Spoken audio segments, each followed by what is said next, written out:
Quorum being present, the committee will be in order. The committee is meeting today for consideration of House Resolution H.R. 4470, the Protecting and Securing Chemical Facilities and Terrorist Attacks of 2023, H.R. 4467, the DHS Border Services Contracts Review Act, and H.R. 2577, the DHS Suicide Prevention and Resiliency for Law Enforcement Act. Without objection, the chair is authorized to declare the committee in recess at any point. Pursuant to Committee Rule 7C, any requests for recorded votes may be postponed, and I now recognize myself for an opening statement. First, I want to thank the Ranking Member Thompson, and all our members for their cooperation leading up to today's markup. This bipartisan markup reflects our ability to come together to do work necessary to secure the homeland. We have three important matters to discuss today, Though we may not agree on every aspect of today's proceedings, I'm confident that each bill will receive broad support, and these measures, which are needed to improve the Department of Homeland Security, will be advanced. I'd like to speak on the bills offered by my Republican colleagues, H.R. 4470, the Protecting and Securing Chemical Facilities from Terrorist Attacks Act of 2023. It reauthorizes DHS's Chemical Facility Anti-Terrorism Standards Program until July 2025. This program identifies and regulates high-risk chemical facilities within the United States to ensure they have security measures in place to reduce the risks associated with chemicals of interest. It is the only federal program focused specifically on site security at facilities with chemicals of interest. And I want to thank Rep. Lee for her attention to this important program and regard for her constituents, as her district hosts many of these chemical facilities. We're on a very short timeline as the program expires at the end of this month, so it is of the utmost importance that we act as swiftly as possible. Members on both sides of the dais have expressed concern for certain aspects of the program and need for changes, which is why I have requested a report from the GAO due back within the coming year to look into the program's methodologies for reducing facility risk, cost, and potential redundancies. This shorter two-year reauthorization will give us enough time to consider issues and challenges with CFATs and make the necessary reforms. Anything longer will only allow Congress to do what it does best, and that's kick the can down the road and ignore the program until it needs to be reauthorized again. As you all know, there are a lot of strong opinions in this body about reauthorizing lengths and reforms. We have in this chamber and in this Senate colleagues who want a much longer reauthorization, and we have colleagues who want no reauthorization at all. We have painstakingly worked to come up with something that can pass both the House and the Senate, a 2-year clean reauth. I know many of us have ideas and changes we would eventually like to see with CFATs, and in reviewing some of the amendments, I find several of them I like very much. However, our counterparts in the House and Senate have made it abundantly clear that any changes to the program or amendments to H.R. 4470 at this juncture would be a poison pill and will certainly end any chance of the program's extension. That's why we're doing this 2-year reauthorization, to give members a chance to come together, Democrats and Republicans, House members and senators, to reach agreement on the reforms that are necessary. I urge all members to support the bill. Next is H.R. 4467. The DHS Border Services Contracts Review Act. This bill is an important measure that directs the Undersecretary of Management of DHS to assess active contracts for covered services performed by contractor personnel along the United States land border with Mexico, and to submit to Congress a report with recommendations on active contracts utilized for border support services. I'd like to extend my great appreciation to Representative Burkeen for introducing this legislation and addressing the red flags raised by DHS's Office of Inspector General about a lack of transparency and oversight concerning DHS border contracts. This bill passed through the committee in last Congress with broad bipartisan support, including an amendment by Representative Jackson Lee that is part of the base text of this current bill.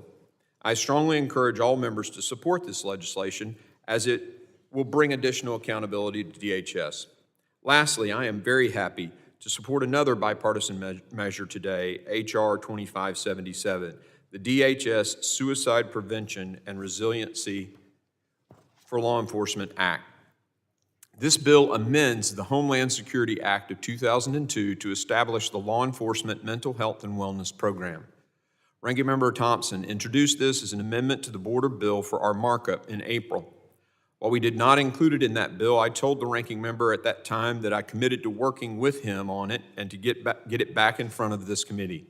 H.R. 2577 provides a comprehensive approach to address the mental health and wellness of department law enforcement officers and agents. When suicide is at an all-time high and morale at an all-time low for DHS's Border Patrol, this measure is very timely, and I encourage all our members to support it. I now recognize the ranking member to make his opening statement. Thank you, Mr. Chairman. Mr. Chairman, I'm pleased to be here to consider legislation to reauthorize the Chemical Facilities Anti-Terrorism Standards Program. In 2007, I was proud to have worked closely with committee colleagues and the Bush administration to stand up this vital security program. Committee Democrats have consistently supported CFATs while seeking to address critical security gaps that this committee has known about for at least half a decade. These long-standing issues haven't fixed themselves. This is why it's deeply disappointing that the committee is being asked to reauthorize CFATs without any changes. When I became chair of this committee again in 2019, CFATs was just a few weeks away from sunsetting. I introduced a short-term extension bill on the second day of the Congress, and it became law by January 18th of that year. By March, the committee had held multiple CFATs hearings, receiving testimony from government officials, the regulated community, and other stakeholders. At that time, witnesses raised concern about several issues, among them coordination and information sharing with first responders, the adequacy of training for chemical inspectors, particularly related to cybersecurity, the tiering methodology, drone threats to chemical facilities, and security gaps associated with facilities that are excluded from CFATs. That testimony informed our legislative efforts. By the time we left for August recess, we had moved a comprehensive vetted reauthorization bill through this committee that would have improved the security value of the program. Unfortunately, despite months of negotiation, jurisdictional challenges and political differences overtook efforts to make needed fixes in the CFATs program. Ultimately, committee Democrats had to stomach a short-term extension, the purpose of which was to give Congress more time to examine problems that we already knew existed. I understand that some of my Republican colleagues have indicated that they are just becoming familiar with the program and that the chairman has initiated a GAO report to evaluate the CFATs program, as he said in his opening statement. But I'd like to remind my colleagues that this committee, both Democrats and Republicans, have a robust oversight history with this program, and it's worth consulting. Today, committee Democrats are once again asked to support a date change bill to buy time to give members another opportunity to learn what we already know. There are problems with the program that Congress must address. Let's be clear about the issues we're putting on today. Should we adopt this ANS without amendment? For 5 years, this committee has known about major gaps in the way DHS oversees the coordination that is supposed to happen between a facility and their local first responders. In 2018, GAO found that far too often, emergency response personnel were not even aware that there were CFATs facilities in their communities. For those who did, they didn't know what chemicals were stored on site or how to handle them safely during an emergency. Democrats will be offering an amendment today to force DHS to step up to make sure this vital coordination happens. No one wants to see first responders meet the same fate as those who died in West Texas fertilizer plant explosion in 2013, or just this month on a cargo ship docked in the port of Newark. Additionally, Democrats will also offer amendments to improve longstanding weaknesses in the Inspector General program. For years, we have been hearing about the inadequacy of training provided by DHS.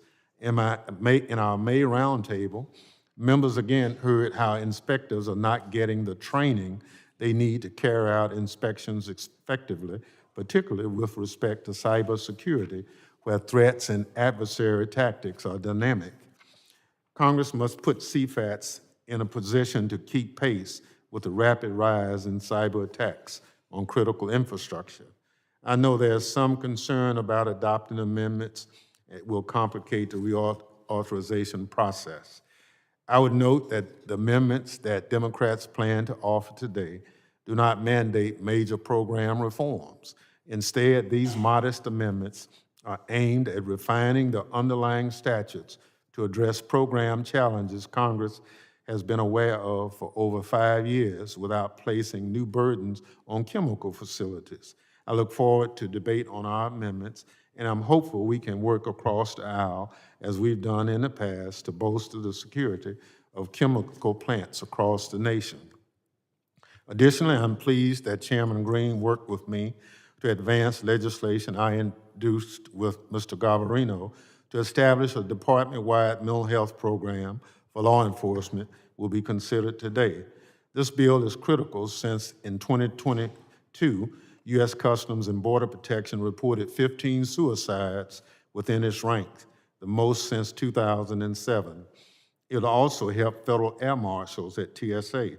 A 2020 GAO report on the state of the federal air marshals workforce found widespread concern about key quality of life matters that included extreme fatigue and mental health issues. Between 2013 and 2019, 5 federal air marshals took their lives.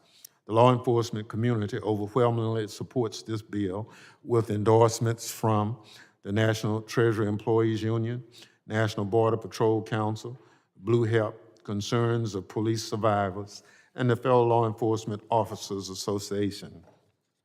The Senate companion was scored by CBO at a modest $2 million over a 5-year period.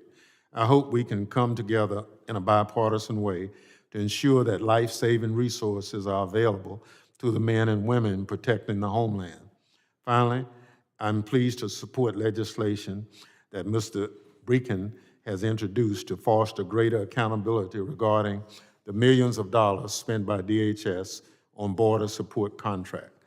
With that, Mr. Chairman, I yield back.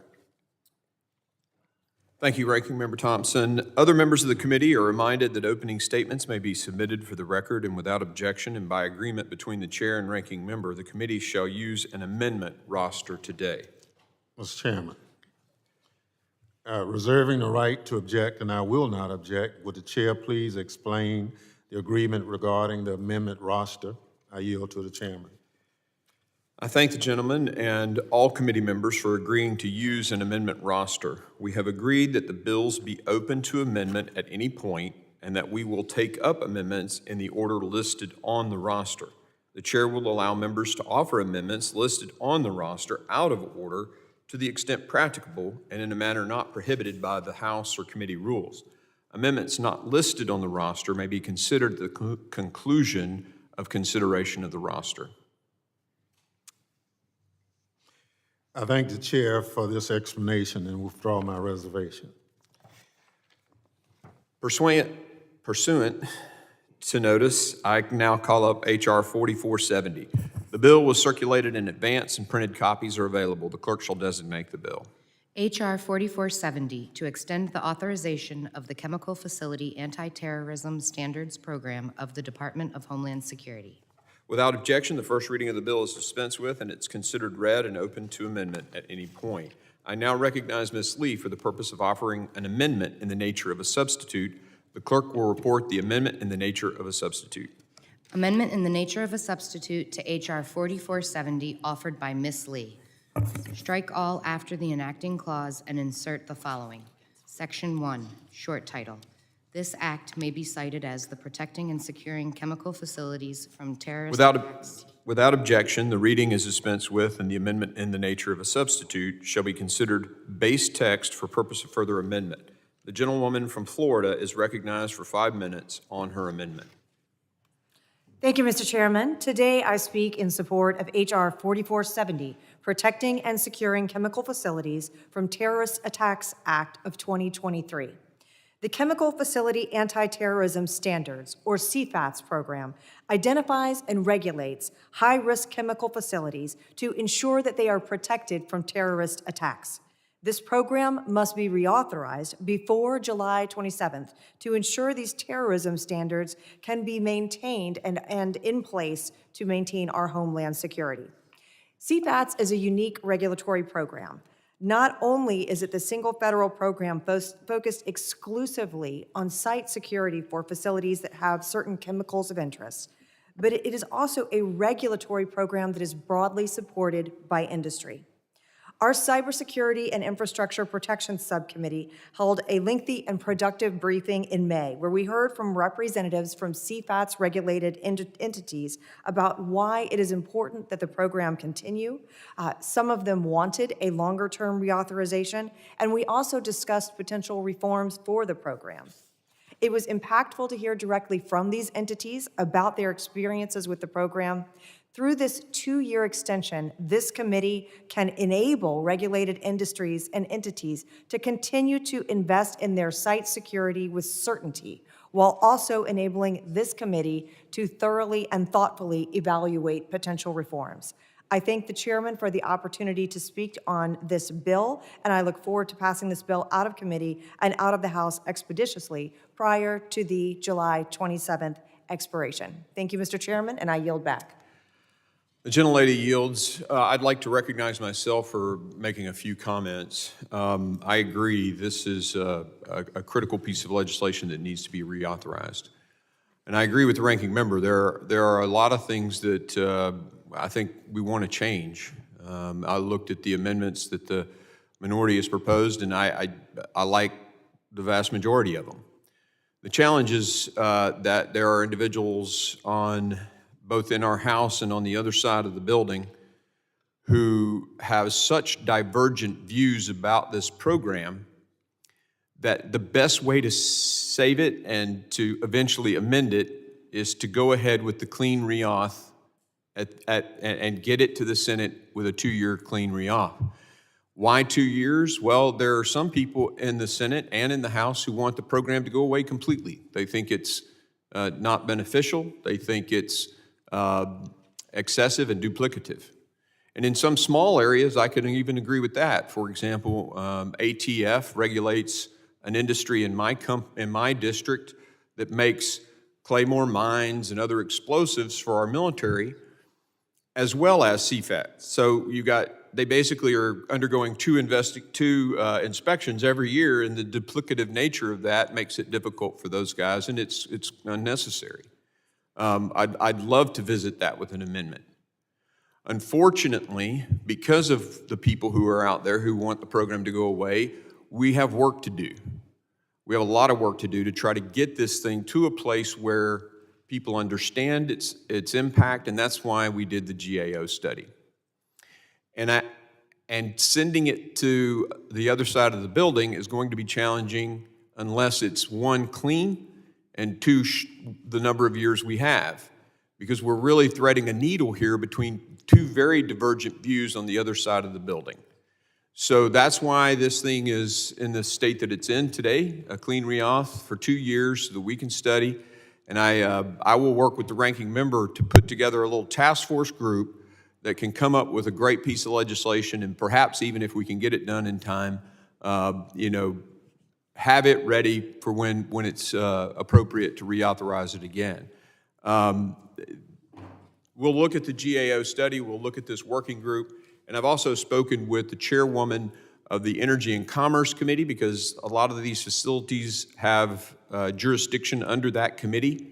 And I've spoken to one member who is on both of this committee and on the Energy and Commerce Committee, about perhaps helping us with this working group. So there are a lot of energy about getting this fixed. Unfortunately, with the time constraints we have and the various positions on the bill, from my standpoint, the 2-year reauth, clean, get it done, get the working group going and building a good bill and building the consensus to get its support when it's finally written and we attempt to pass it. So I just wanted to share my perspective on the work that's been going on in the background to try to find a way to reauthorize this without getting it killed. So today, any amendments to it, I'll be opposing those, but clearly that'll be the decision of the committee as a whole. But I just want everyone to understand why I'll be voting against amendments that actually make sense. It's because with those amendments, I have been told it will not pass. So that is why we're doing it the way we're doing it.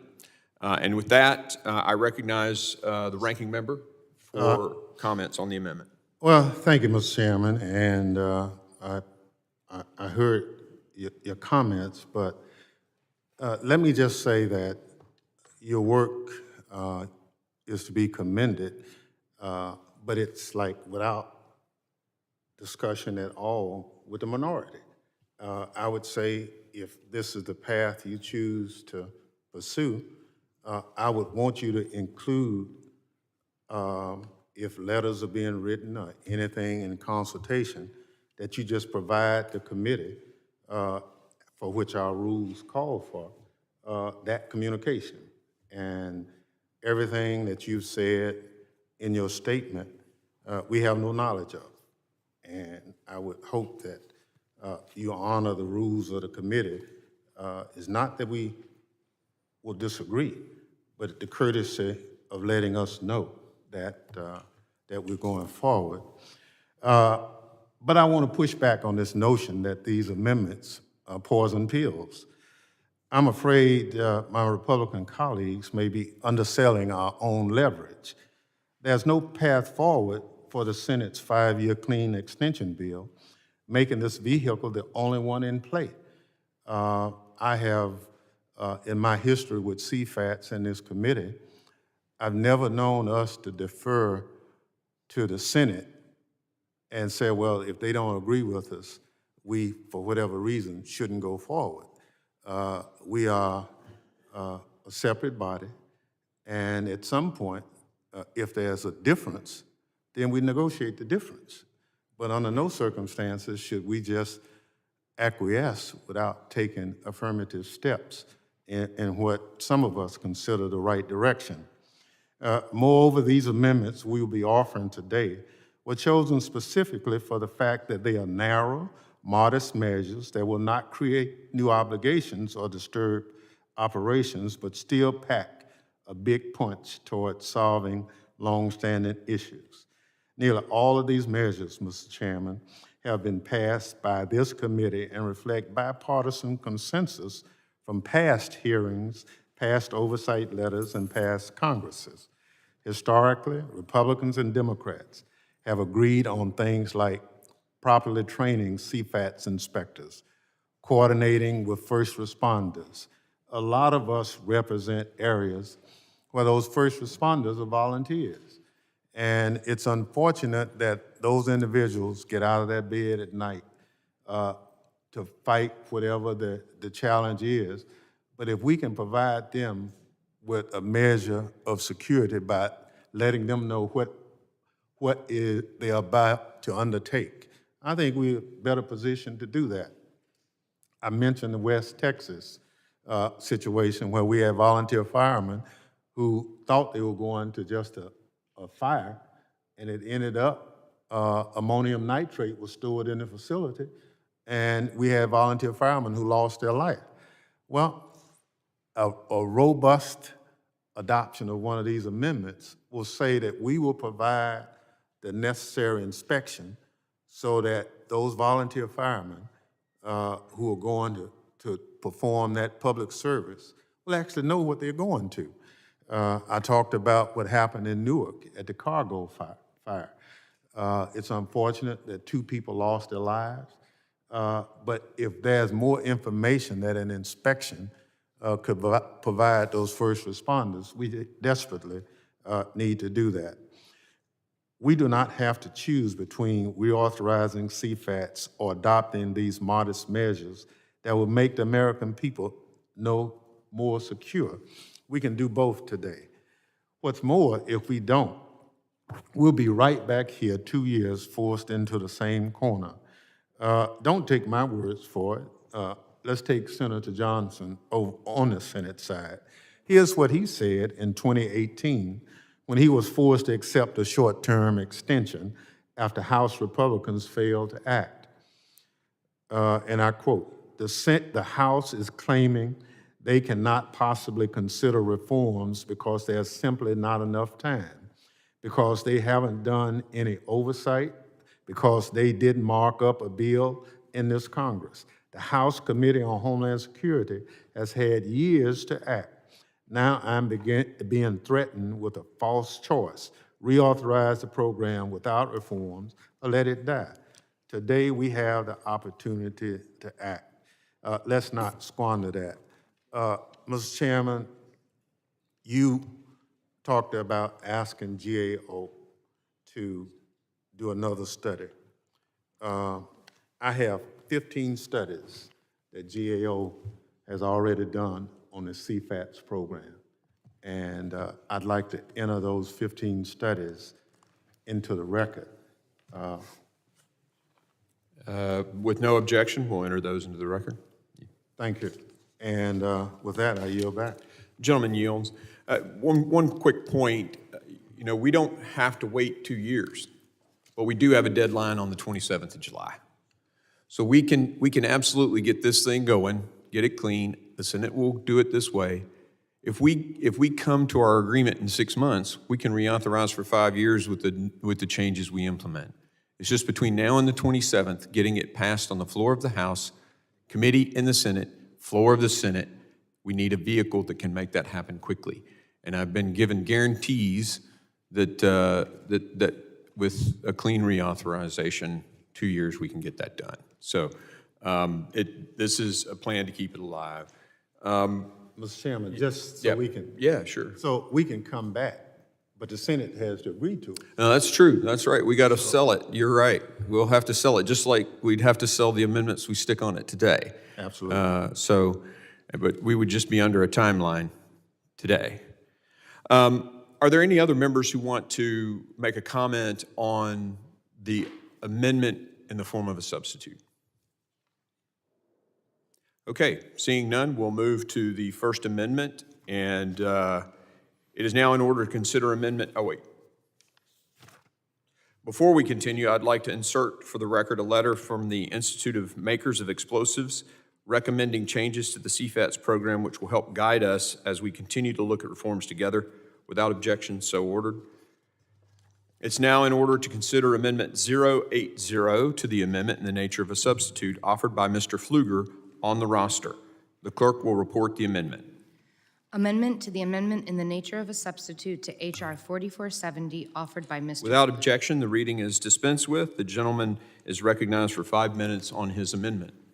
Thank you, Mr. Chairman. I think this is a good discussion, and I think deserves the attention of this committee. This is a nexus of homeland security. It's a nexus of commerce. It's a nexus of the things that we want to do here in this country and not be dependent upon other countries. As we talk about dependencies in China and other adversaries, I think it's important that we have this discussion. On October 4, 2006, the legal authority creating the Chemical Facility Anti-Terrorism Standards, CFATS program, first became effective. And CFATS requires certain facilities whose possession of chemicals above certain levels to determine present high levels of security risk to assess those vulnerabilities, to implement security measures, and to minimize terrorism risk posed by those vulnerabilities. I also sit on the Energy and Commerce Committee. And these facilities that we're talking about in my district and other members on this committee fall under numerous sectors, and they include chemical manufacturing, storage, distribution, energy and utilities, agriculture, food, mining, electronics, plastics, and many other types of industries. As we have just been talking about, on July 27th, the statutory authority for the entire program is scheduled to sunset. And I appreciate my colleague, Ms. Lee, and her leadership to extend the program. I am disappointed that we're not providing a 4-year extension here. And there's a couple of reasons for that. My amendment would reauthorize the CFATS program for 4 years rather than just 2. And I think that is important to consider, that on the homeland side, on the protection against the vulnerabilities and the anti-terrorism thought that we have in the jurisdiction that we are responsible for, it helps provide, and industry is asking for this, it helps provide some stability. It helps provide the assurance that the government is going to set the conditions and then allow those industries to do what they do best, which is to innovate and to compete against countries like China and other adversaries. And companies of all sizes invest millions of dollars into CFATS compliance, and they deserve that certainty to know that what they've invested in has an investment horizon that they can have a little bit of stability. And so often government gets involved in things, and we've seen the overreach of other agencies already in the past 2 years, like the EPA and other regulatory bodies that are actually minimizing and tearing down that stability. And so I'm disappointed that we are only authorizing for 2 years, but I am relieved that we're taking action at this point in time. It's clear that you can look at those industries and you can see that people out there have malign interest and that they will do anything to undermine the security of this country, and that's where the nexus of homeland security becomes so important. So, Mr. Chairman, I have an amendment to authorize for 4 years. At this point in time, I will withdraw that amendment, but I want to make it known that I believe that this committee needs to proactively take a look at this and provide that certainty while protecting the American public from tragedies and helping our ability to not just nearshore, but to compete specifically with the Chinese Communist Party and other malign actors around the world. With that, I yield back. The gentleman yields, and I just want to tell the gentleman, assure the gentleman that if he so chooses, he can assist in leading this rewrite that we'll go into very quickly after we get the authorization across the finish line. Thank you. The amendment is so withdrawn. It's now in order to consider Amendment 002 to the amendment in the nature of a substitute offered by Mr. Menendez on the roster. The clerk will report the amendment. Amendment to the amendment in the nature of a substitute to H.R. 4470 offered by Mr. Menendez. Without objection, the reading is dispensed with, and the gentleman is recognized for 5 minutes on his amendment. Thank you, Mr. Chairman. My amendment would direct DHS to update CFAT's chemical facility inspector training. We can all agree that the CFATS program is an important safeguard to protect our communities from intentional hazardous chemical releases, stolen chemicals, and other risks. I'm particularly invested in CFATS because there are 4 facilities covered by the program in New Jersey's 8th Congressional District, as I am sure there are CFATS facilities in many of our districts. For the CFATS program to be effective, inspectors need to be up to the task of ensuring regulated facilities are meeting the guidelines of the program. This requires robust, up-to-date training. Nearly 5 years have passed since Mr. Jesse LaGrosse Jr., who was the AFGE representative for CFATS inspectors, testified about the lack of training provided to inspectors before this committee. Again, 5 years. During his testimony, Mr. LaGrosse noted that new hires received a single one-time training course, and after that were expected to learn, quote, on the job. He explained that this approach is problematic because the particular skills needed to effectively carry out inspector responsibilities cannot be learned strictly by on-the-job training. Just last month, Mr. LaGrosse appeared at a committee roundtable and told us these issues persist. I would note that the ranking member introduced 18 GAO studies into the record. I'm sure one of those is a 2020 study, which talked about the deficiencies in CFATS training, specifically with respect to cybersecurity. So we do have GAO studies that show the issue my amendment seeks to address has been outstanding for some time. My amendment would help address these issues by requiring classroom and on-the-job training regarding a range of issues that impact risk at chemical facilities, including chemical hazards, chemical facility operations, chemical plant control system, physical security, cybersecurity, and procedures for inspection. It would also require that training be updated on a regular basis and that all inspectors receive annual refresher training. I would note we have heard firsthand from the people who do this work, who are on the front lines, and this amendment is responsive to their concerns.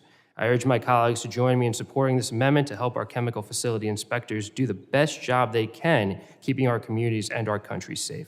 I yield back the balance of my time. The gentleman yields. Does anyone else wish to speak on the amendment? If there's no further debate, the question is on agreeing to the amendment. All those in favor say aye. Aye. All those opposed, no.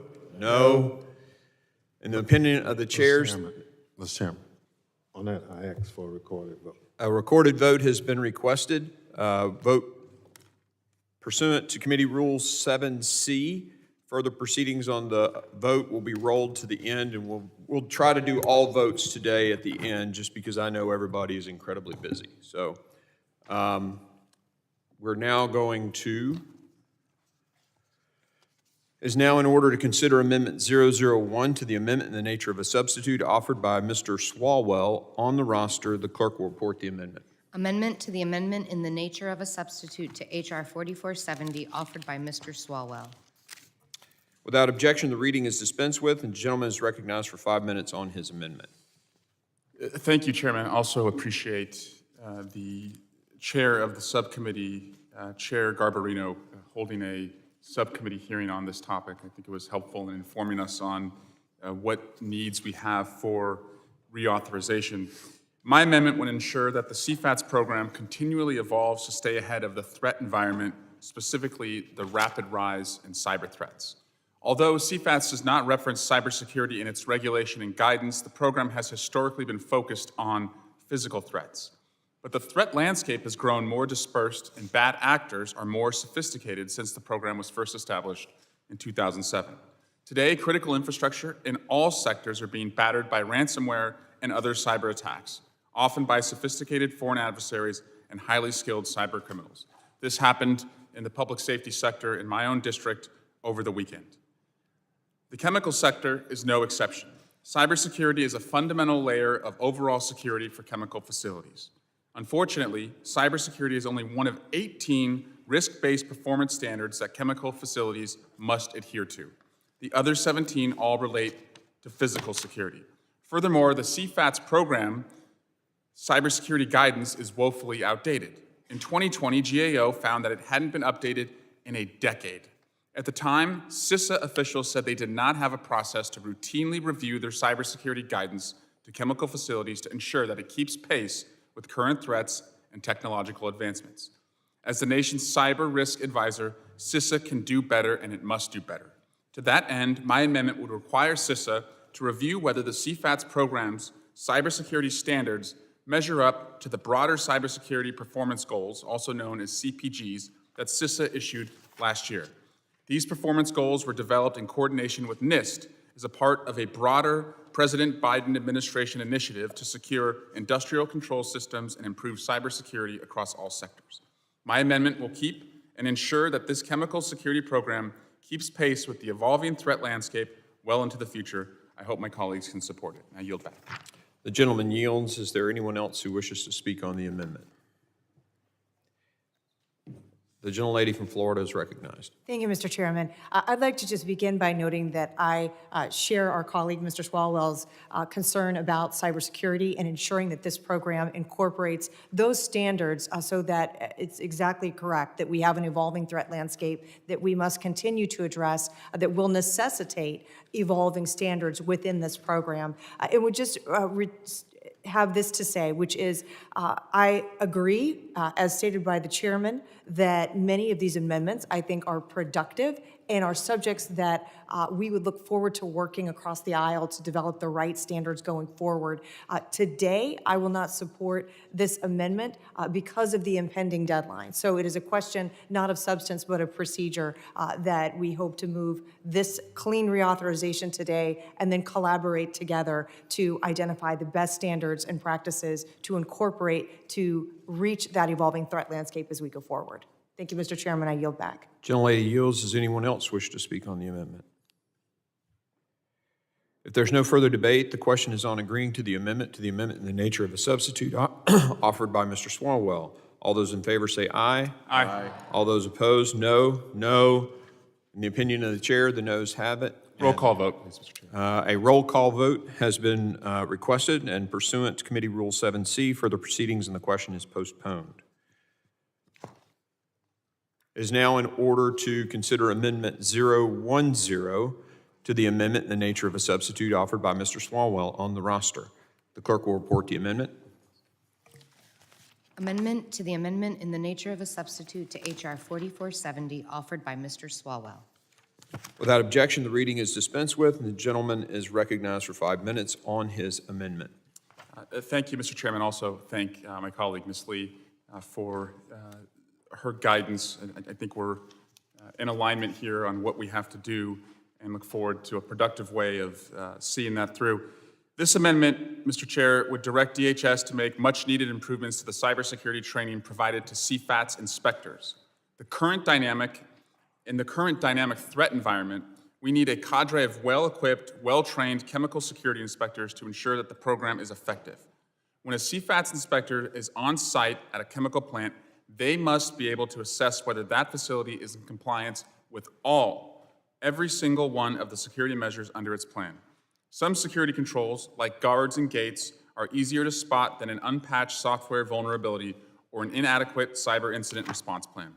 When it comes to cybersecurity, inspectors need to be trained as to what to look for. And if they don't know what to look for, they probably won't find it. Yet, for at least the last 5 years, CFATS inspectors have been sounding the alarm about the lack of cyber training available to them. This lack of training prevents them from conducting real cyber audits and reduces compliance inspections to little more than a box-checking exercise. In 2019, Jesse LaGrosse, the AFG union representative for CFATS inspectors, testified that the closest thing to cyber training that inspectors received was some instruction on how to fill out the cyber portions of the inspection report. Even then, in most cases, the questions that inspectors were directed to pose to facilities were woefully inadequate. For example, they were directed to ask, does the facility have a cybersecurity policy, and can they say if they've implemented that policy?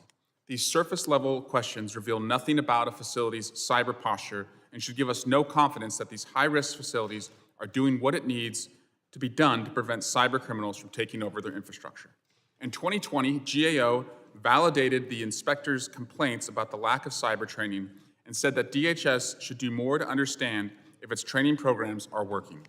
DHS has repeatedly said it will expand cybersecurity training for inspectors, but little has changed.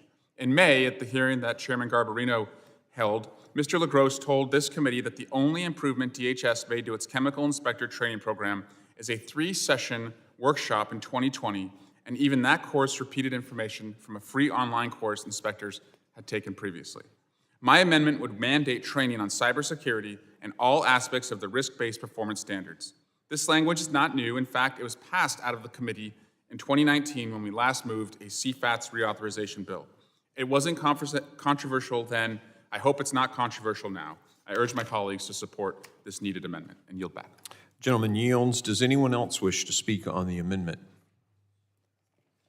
If there is no further debate, the question is on agreeing to the amendment in the nature of a substitute offered by Mr. Swalwell. All those in favor say aye. Aye. All those opposed, no. No. In the opinion of the chair, the noes have it, and the amendment to the amendment in the nature of a substitute. A recorded vote is requested. Pursuant to Committee Rule 7C, further proceedings on this question are postponed. Let's see here. It is now in order to consider Amendment 003 to the amendment in the nature of the substitute offered by Mr. Payne on the roster. The clerk will report the amendment. Amendment to the amendment in the nature of a substitute to H.R. 4470 offered by Mr. Payne. Without objection, the reading is dispensed with. The gentleman is recognized for 5 minutes on his amendment. Thank you, Mr. Chairman. And it's unfortunate that our colleagues across the aisle do believe that these amendments have merit, but are not willing to move them forward.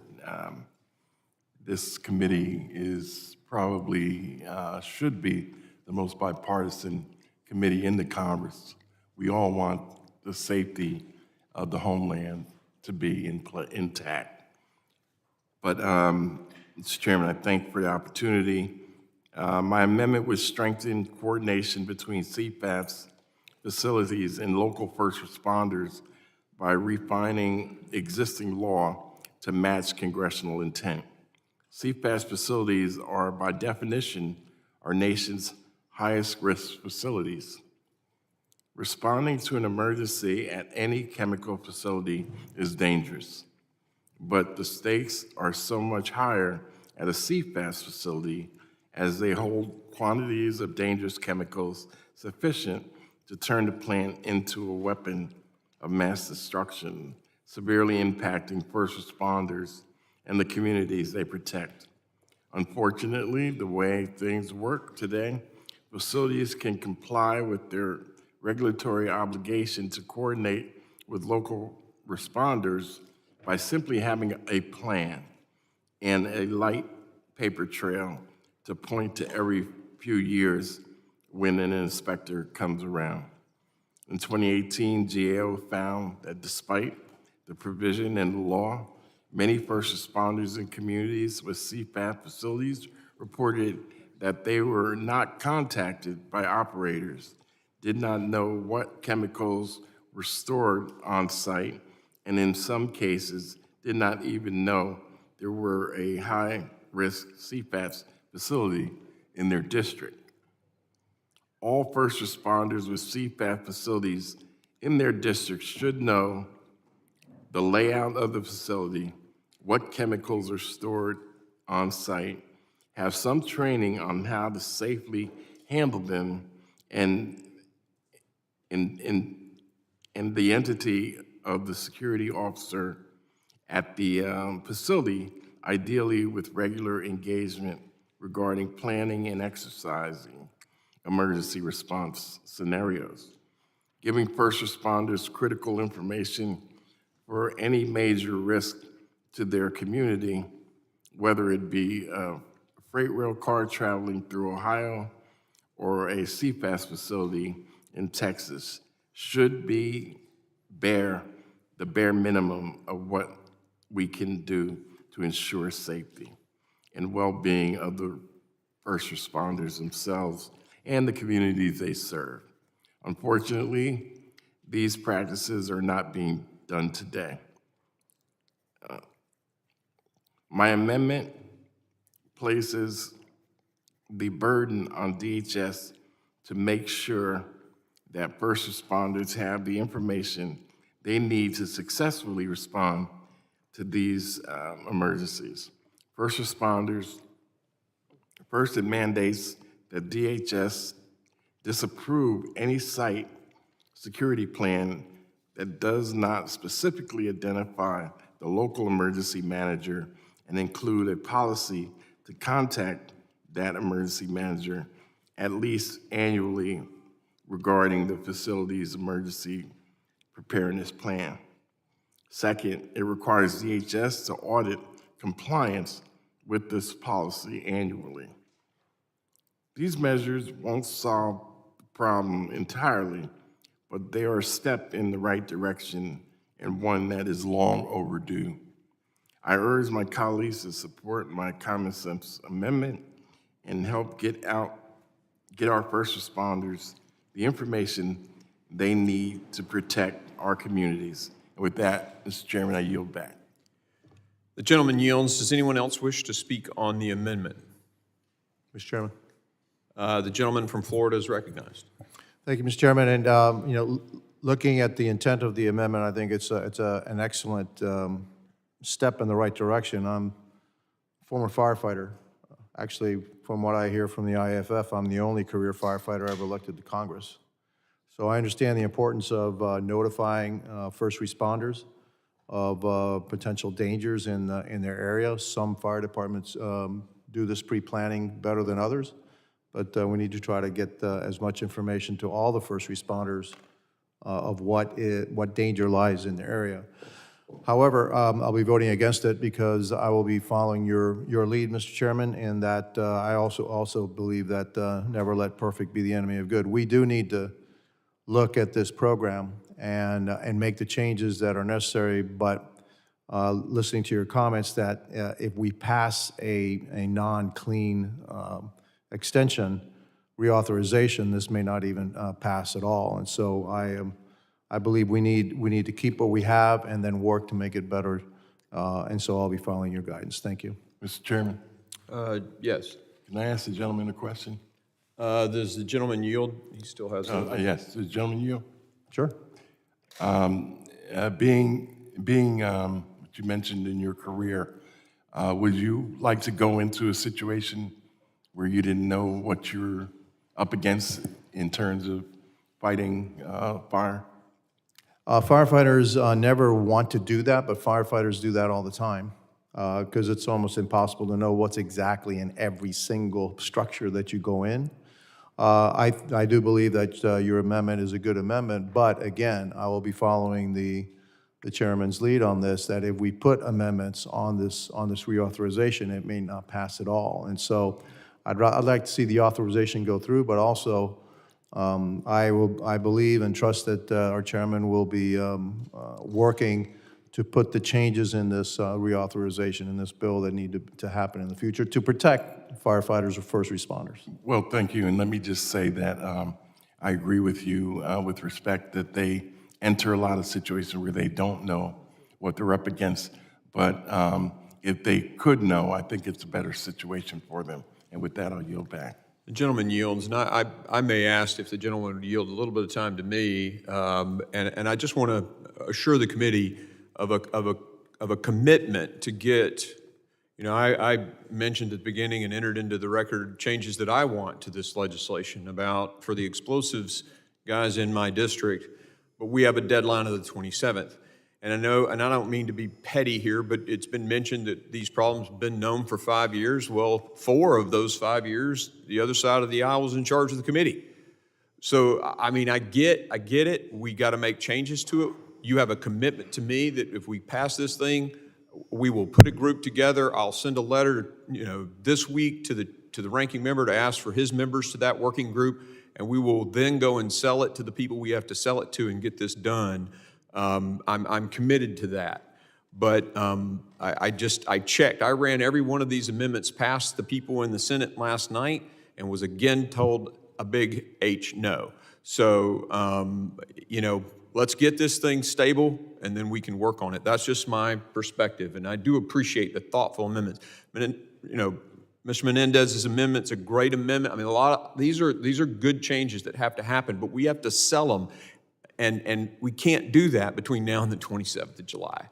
And I get that it's been a long-term problem, but guys, we took over in January. So, you know, be careful about making that accusation. So anyway, I yield, and I think the ranking member wants to be recognized. Yeah, just to get the record clear, Mr. Chair, our committee always did our job, whether Democrats or Republicans were in charge. The question is whether or not we got it through the House. But at no time did we. That's an excellent point. Yeah. So, point well made and point taken. I appreciate you clarifying that. And I'm glad we have a full-time fire person. I came to Congress as a volunteer firefighter, and I know a lot of nights that of days that we went on runs, we didn't have a clue, other than it was an incident. And if we can, as members of Congress, prepare those individuals, whether they're paid or volunteer, to have as much information about what they're about to encounter, I think we're better off. So if at some point we take it up, but I think this is a known vulnerability that we think is serious enough to put on the table in this discussion. And if it comes back later, that's fine, but I think from our perspective, it's something that we just need to have in front of everybody. Does the gentleman yield? Yes. Look, we can't, I can't disagree with those statements, but we can't let this thing lapse. And, you know, so getting something done, and then you have, again, my commitment to working bipartisanly to put these amendments and other amendments onto it, and then I will work with the members of this committee to go and sell it, because it does have to pass the floor of the House and then go to the Senate and pass. One important note, we don't have to wait 2 years to reauthorize it again. We can, 6 months from now, 3 months from now, get it exactly the way we want it with the comfortable buffer of 2 years that we have, and then bring the bill back up. So we can't let it lapse. So I yield. Mr. Chairman. It's still Mr. Thompson's time. Do you yield? You yield. He yields. The gentleman from New York is recognized. Thank you, Mr. Chairman. My subcommittee held this roundtable. Both sides, Republican and Democrat, were there. We had 3 witnesses of the majority, 1 from the minority.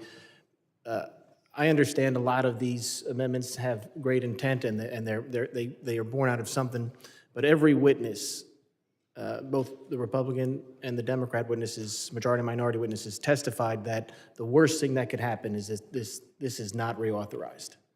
They all said it. So I think it's very important today that we continue. And we had a chemical distributor. We had 2 chemical distributors, chemical producer. We had the chemical security inspector who did talk about training and updates to training, and we're going to include some language in the bill report dealing with that. But they all said at that meeting that if this lapsed, having this lapse would be the biggest problem. So I support your lead in doing a clean reauthorization here. I do wish it was longer than 2 years, but I think that will give us plenty of time to address a lot of the issues that are coming up today, the training, the reports, dealing. And as for the first responders, the last thing that we need is the oversight here to go away if this lapses. So I think we just need to push through, get this done today, get the clean reauthorization done, and then, like you said, have a bipartisan working group come together. I'd love to be part of it to make sure that what's done is done, any amendments are done right. So I yield back. Gentleman yields. Does anyone else want or wish to speak on the amendment? You recognize, Ms. Tillis. Thank you, Mr. Chairman. We keep hearing that the Senate won't pass this if it has some of these amendments on there. I just wonder which senator doesn't want our first responders or firefighters to be notified of the dangers they're running into? You're asking me? Yeah. So the gentlelady yields to me. Yeah.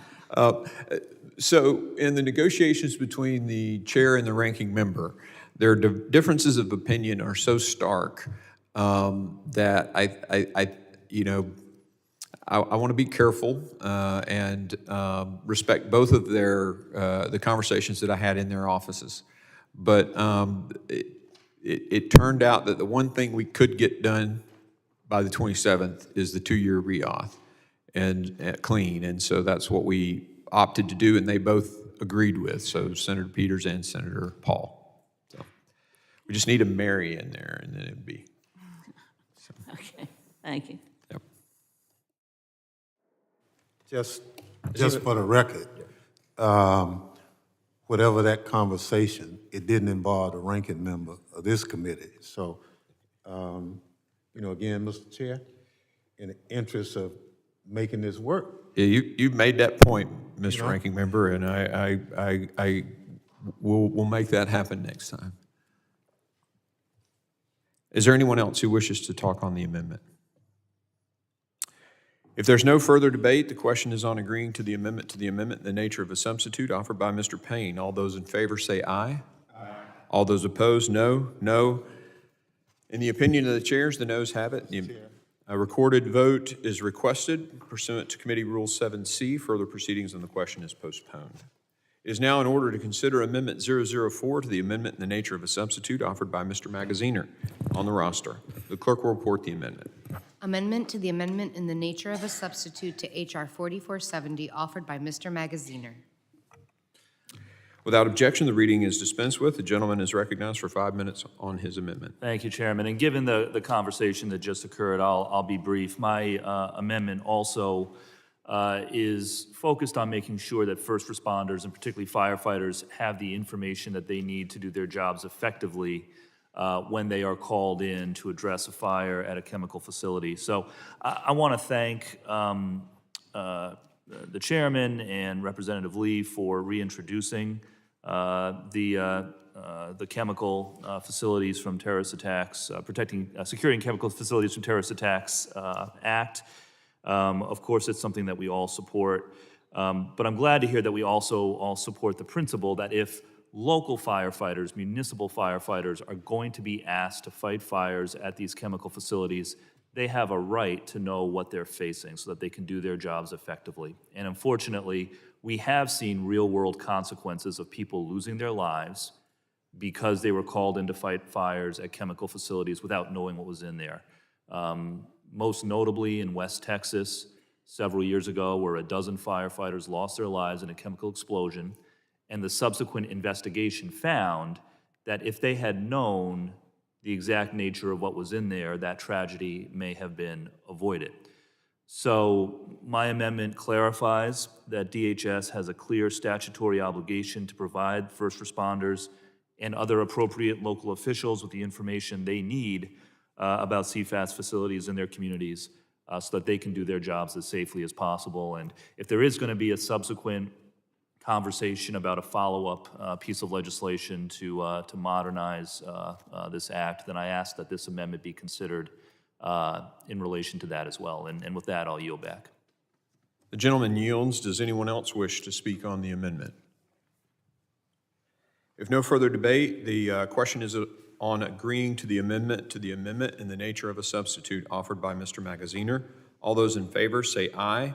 Aye. All those opposed, no. No.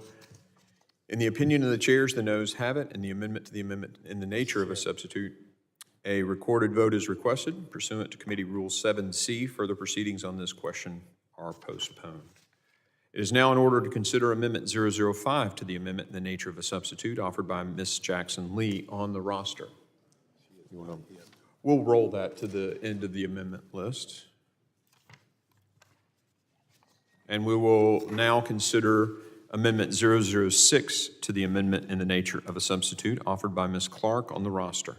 The clerk will report the amendment. Amendment to the amendment in the nature of a substitute to H.R. 4470 offered by Ms. Clark. Without objection, the reading is dispensed with. The gentlewoman is recognized for 5 minutes on her amendment. Thank you, Mr. Chairman. My amendment would require DHS to continue its current practice of making sure CFATS facilities are inspected for compliance at least once every 2 years. Timely inspections are essential to the integrity of the security program. Since current law does not require CFATS to carry out inspections within any particular time frame, the program is an easy target for budget cuts. In fact, DHS has said that proposed cuts for the fiscal year 2024 would impact the current compliance cycle. It could potentially increase the time between inspections from 2 years to a minimum of 3 years. These cuts would also reduce compliance assistance visits and outreach efforts, making the program less collaborative and accessible to the regulated community. I can appreciate that all programs must grow and evolve with the resources available to them. However, it is important to remember that CFAT struggled for many years to get its compliance inspection process off the ground. There was a severe backlog that GAO predicted would take 7 to 9 years to clear. The fact that CISA has cleared the backlog and gotten inspections running on reliable and consistent schedules is no small feat. I understand with this impending budget cut, CISA is considering a shift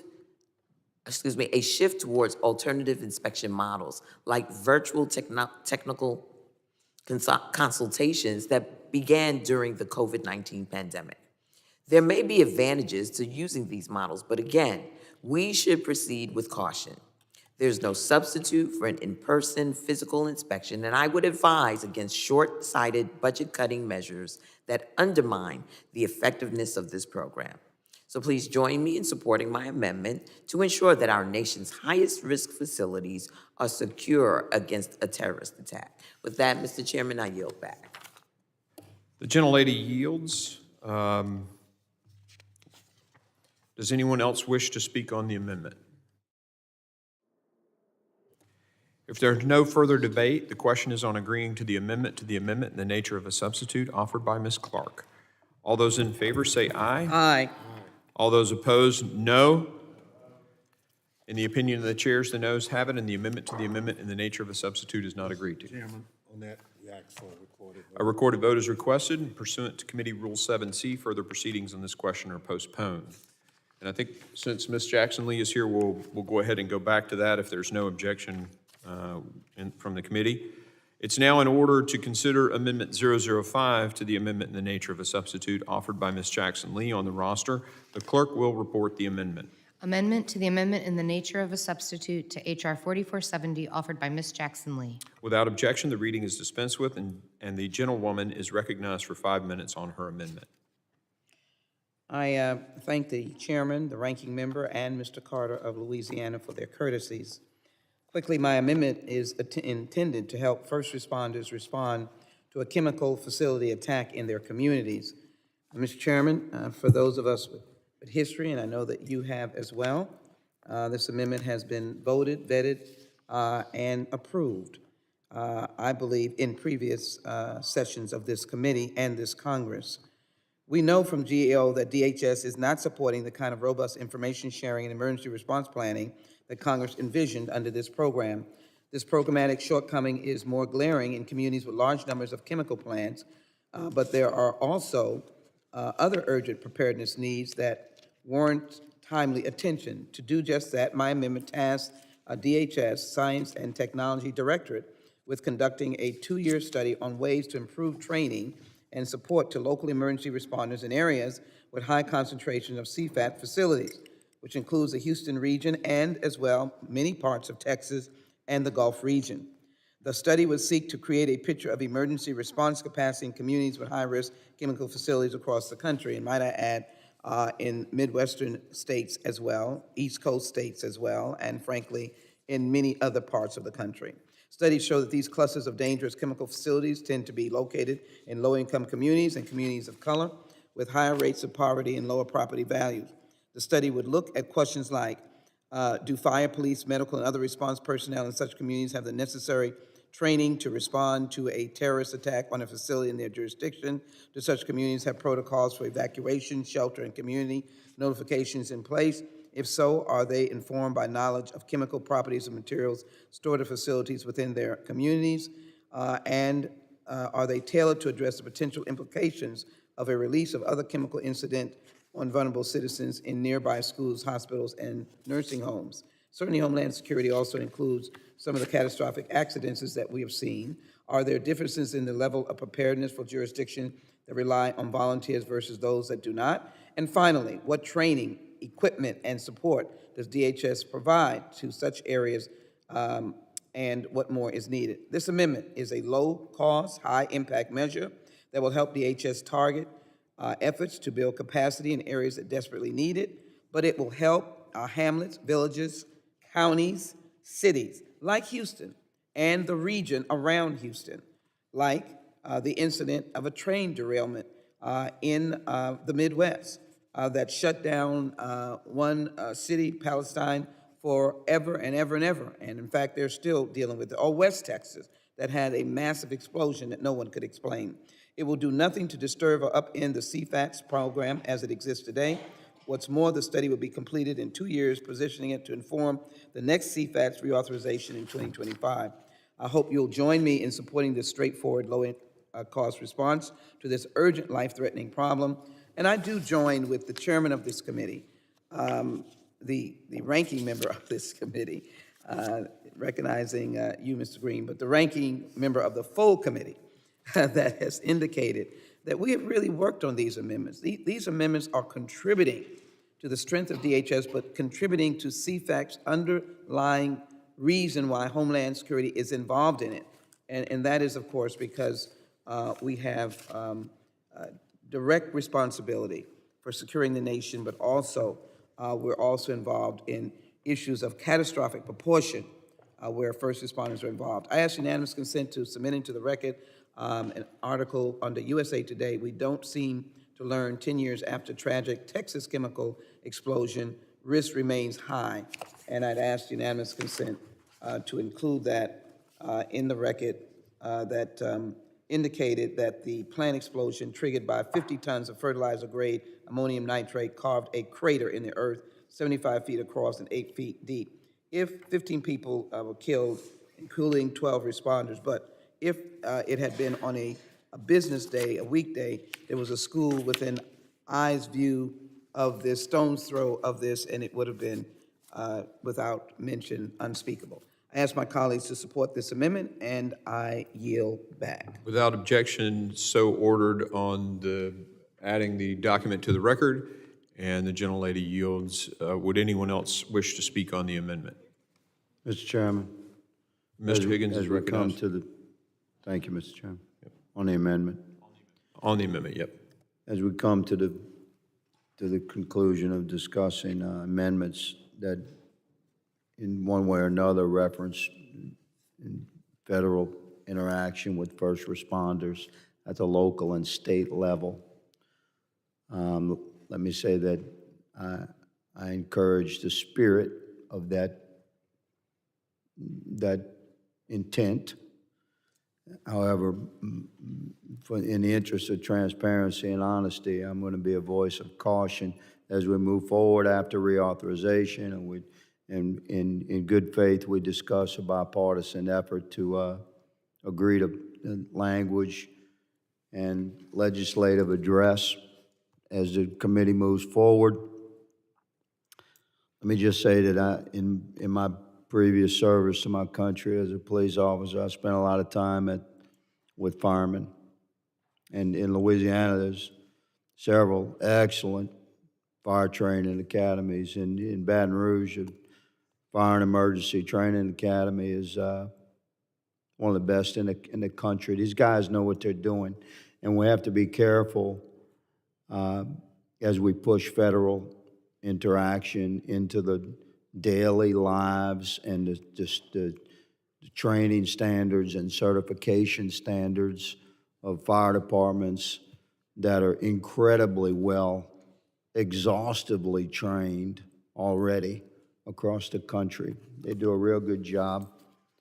And you'd be surprised if you haven't been through one of these academies and spent some hours with your boots on the ground. It's quite eye-opening to come to realize what these men and women are required to know and understand about their potential responses, including within chemical facilities. So I yield. Let me thank the gentleman for his service as a first responder. Coming up through local government, I was engaged extensively with first responders, clearly Houston Fire Department, Houston Police Department, and others, and the Sheriff's Department. Just in the last 24 hours, I salute the Humble Fire Department that was fighting a plastics fire that is ongoing because of the plastics. And of course, Houston Fire Department has been engaged in helping some of our supporting sister cities on chemical fires or incidences. The point is, DHS is pretty good at engaging the local entity, the local advocates for the nation's firefighters, the nation's police officers, in decisions that they would make. This is a task force that would engage our local fire and others, first responders. So I think the local view would not be kept out of this idea, and certainly we would, in legislative history for DHS to follow, let me plainly say that we would insist that you engage in this effort with listening to the local entities. They should go to Palestine or work with those people that have been engaged. So I thank the gentleman for so generously yielding, but I do think local involvement will be involved in this particular addition to this CFATS bill. I yield back. Yeah, I yield back to you. Thank you, sir. Gentlelady yields to the gentleman from Louisiana. I thank my friend and colleague, and I yield. The gentleman yields. Is there anyone else who wishes to speak on the amendment? If there's no further debate, the question is on agreeing to the amendment in the nature of the substitute offered by Ms. Jackson Lee. All those in favor say aye. Aye. All those opposed, no, no. In the opinion of the chair, the noes have it, and the amendment to the amendment. With that, we ask recorded. A recorded vote is requested pursuant to Committee Rule 7C. Further proceedings on this question are postponed. It is now in order to consider Amendment 007 to the amendment in the nature of a substitute offered by Mr. Carter on the roster. The clerk will report the amendment. Amendment to the amendment in the nature of a substitute to H.R. 4470 offered by Mr. Carter. Without objection, the reading is dispensed with. The gentleman is recognized for 5 minutes on his amendment.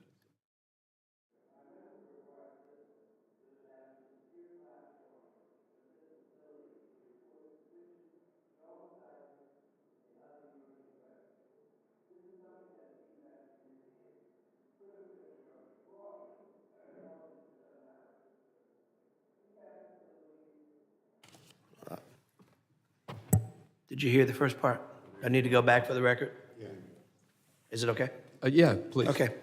CFATS facilities are by their very nature at high risk for terrorist exploitation because of the quantities and types of chemicals stored on site. We have seen drones weaponized and used to carry out terrorism. A weaponized drone attack on CFATS facilities would be catastrophic. I'd be remiss if I did not acknowledge that drone technology also has many legitimate uses and benefits, but they must be monitored. In fact, CFATS owners and operators hear from it put these devices to good use within their own businesses to, among other things, safeguarding their facilities. Nevertheless, facility owners continue to express concern about the threats posed by unauthorized drones. My amendment will require CISA to establish a secure, consistent channel for facilities to report drone activities to trusted officials who can contextualize the information against the threats landscape. As I said, CFATS regulated community has been asking for accessible ways to report suspicious drone activities to DHS for years, and it's time that we deliver on this. I would note that DHS has a strong track record of putting voluntary reporting, suspicious reporting regimes like see something, say something in action, but clearly this is not enough in 2023. I urge my colleagues to support this amendment, and I yield back. The gentleman yields. Does anyone else wish to speak on the amendment? If there's no further debate on the question is agreeing to the amendment in the nature of a substitute offered by Mr. Carter. All those in favor say aye. Aye. All those opposed, no, no. In the opinion of the chair, the noes have it, and the amendment in the nature of a substitute is not agreed to. Mr. Chair, that we ask for a recorded vote. A recorded vote is requested, and pursuant to Committee Rule 7C, further proceedings on this question are postponed. It's now in order to consider Amendment 008 to the amendment in the nature of a substitute offered by Mr. Carter on the roster. The clerk will report the amendment. Amendment to the amendment in the nature of a substitute to H.R. 4470 offered by Mr. Carter. Without objection, the reading is dispensed with, and the gentleman is recognized for 5 minutes on his amendment. Thank you, Mr. Chairman.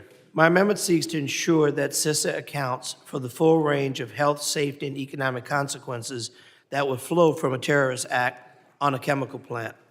Specifically, it directs GAO to evaluate how CISA determines that a chemical facility needs to be regulated and how it decides which risk tier to place the facility in. For instance, does it consider the downstream air quality effects of neighborhoods just beyond the fence line, people that deserve to have clean air and security?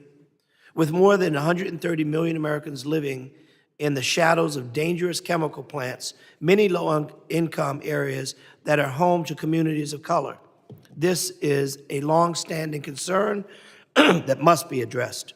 The CFATS Act of 2014 directs DHS to tier chemical facility based on risk by taking into account severe economic consequences and potential loss of human life. It does not, however, define the term severe as it relates to economic impact or potential as it relates to loss of human life.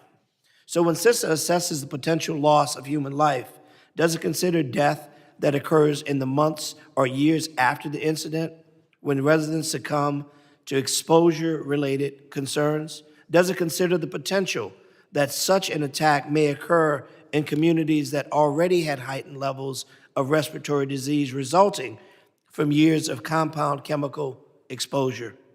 What about facility proximity to schools, hospitals, military bases, and other sensitive infrastructure? Is this taken into account? Regrettably, the answer to all of these critical questions is a resounding no.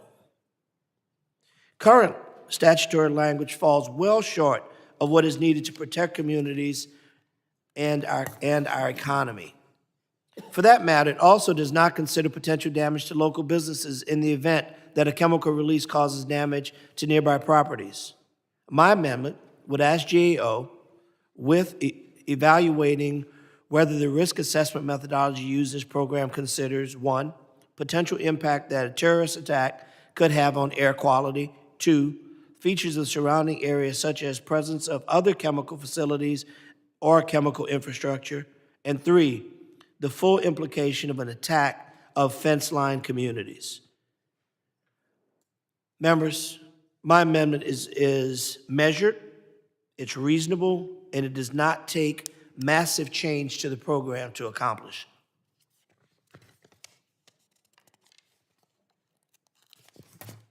Rather, it seeks to provide Congress with information needed to reevaluate the risk methodology ahead of the 2025 and when we would expect the program to be back up for reauthorization. I respectfully yield back and ask for your support. The gentleman yields. Does anyone else wish to speak on the amendment? There's no further debate. The question is on agreeing to the amendment in the nature of a substitute offered by Mr. Carter. All those in favor say aye. Aye. All those opposed say no. No. In the opinion of the chair, the noes have it, and the amendment to the amendment in the nature of a substitute is not agreed to. The ranking member? On that, we ask for a recorded vote. A recorded vote is requested pursuant to Committee Rule 7C. Further proceedings on this question are postponed.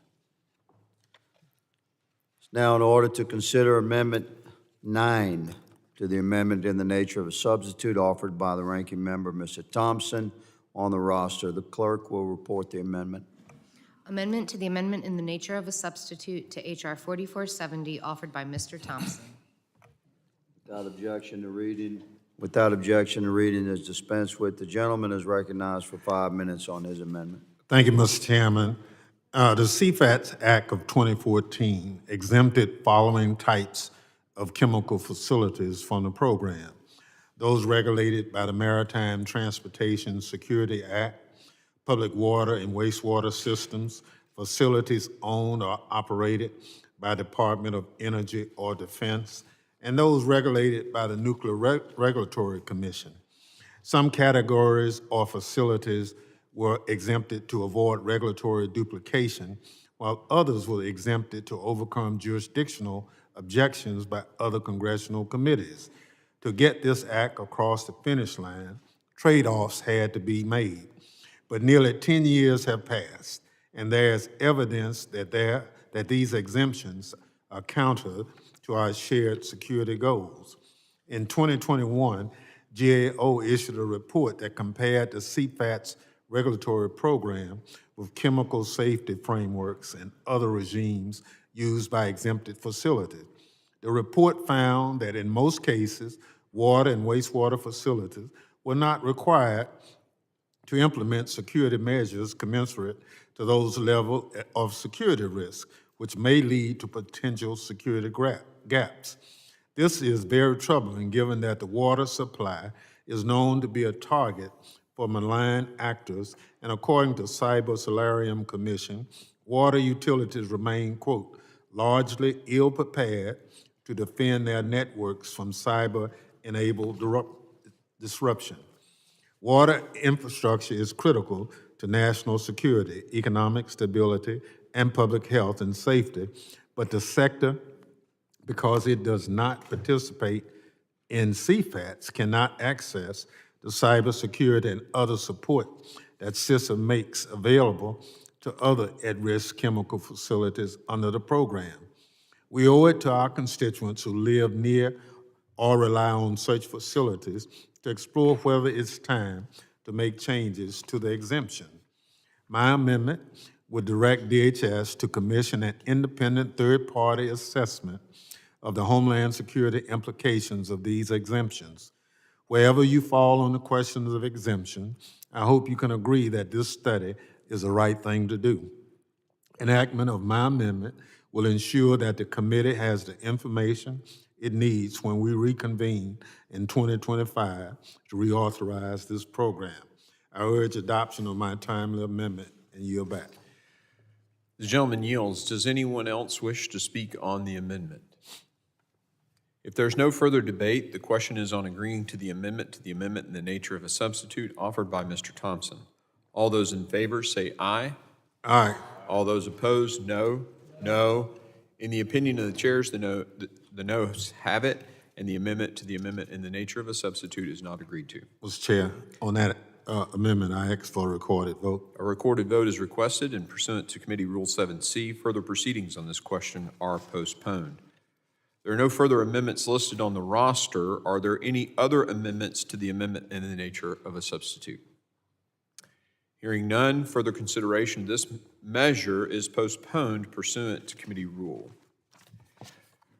Pursuant to notice, I now call up H.R. 4467. The bill was circulated in advance and printed copies are available. The clerk shall designate the bill. H.R. 4467, to direct the Undersecretary for Management of the Department of Homeland Security to assess contracts. Without objection, the first reading of the bill is dispensed with and it's considered read and open to amendment at any point. I now recognize Mr. Burkeen for the purpose of offering an amendment in the nature of a substitute. The clerk will report the amendment in the nature of a substitute. Amendment in the nature of a substitute to H.R. 4467 offered by Mr. Burkeen.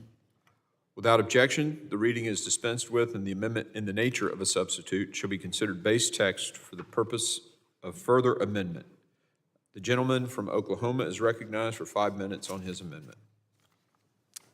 Thank you, Mr. Chairman. I'm grateful to the committee giving the opportunity to mark up this legislation today, providing transparency and accountability for the DHS contracting procurement process in regards to our southern border. In the 2.5 years since President Biden took office, the U.S. Customs and Border Protection has encountered 5.5 illegal immigrants across our southwest border. For context, that's more than the population of the state that I'm a representative of, the state of Oklahoma. As the humanitarian crisis at our southern border continues at unprecedented levels, crucial support services provided by contracting services ensure that our dedicated Border Patrol agents and CBP officers can remain focused on what they do best, securing our borders. And for that reason, this measure, H.R. 4467, the DHS Border Services Contract Review Act, is being introduced, and it directs the DHS Undersecretary for Management to assess contracts for covered services performed by a contractor, personnel along the U.S. border with Mexico to enhance coordination, minimize overlap, and increase cost effectiveness among these contracts. Federal contractors have provided essential services along the U.S.-Mexico border, and DHS has increasingly relied on service contracts to carry out its operation so that the department can focus on primary responsibilities. Between fiscal years 2013 and 2018, the DHS contracted services increased by 40%. However, it's important that we understand how DHS determines which services require contract personnel and how effective these contracts have been in carrying out the mission. If enacted, this bill is going to provide clarity on how service contracts are developed with DHS at the border and where there may be room for improvement. H.R. 4467 requires the USM to submit a report on active contracts to Congress on the criteria used to determine whether utilizing personnel, contracted personnel for border-related services is necessary. Further, it requires the USM to analyze the effectiveness of contracted personnel in addressing DHS's mission requirements along the border, including how the utilization of contracts enhances the capability for department personnel to perform their primary responsibilities in respect to the mission. It ensures that border support contracts are used efficiently, effectively, and that no lapse in service occurs. This bill requires the USM to provide recommendations and assessment of opportunities for increasing efficiencies with respect for contracts. Also, to ensure that taxpayer dollars are used responsibly includes a provision that prohibits the department from requesting additional funding to carry out the provisions of this bill. This legislation had bipartisan support last Congress, passing through the committee by voice vote. It did include an amendment by Representative Jackson Lee, which has been incorporated into this measure. Given the critical nature of the southwest border, it's my hope this legislation will continue to have bipartisan support. In closing, I want to thank Chairman Green, committee staff for your guidance on this measure, and urge all members to support common sense legislation. Mr. Chairman, thank you, and I yield back. Gentleman yields. Does anyone else wish to speak on the amendment? There are no amendments listed on the roster. Are there any amendments at the desk to the amendment in the nature of a substitute? Hearing none, the question is on agreeing to the amendment in the nature of a substitute offered by Mr. Burkeen. All those in favor say aye. Aye. All those opposed, no. In the opinion of the chair, the ayes have it, and the amendment in the nature of the substitute is agreed to.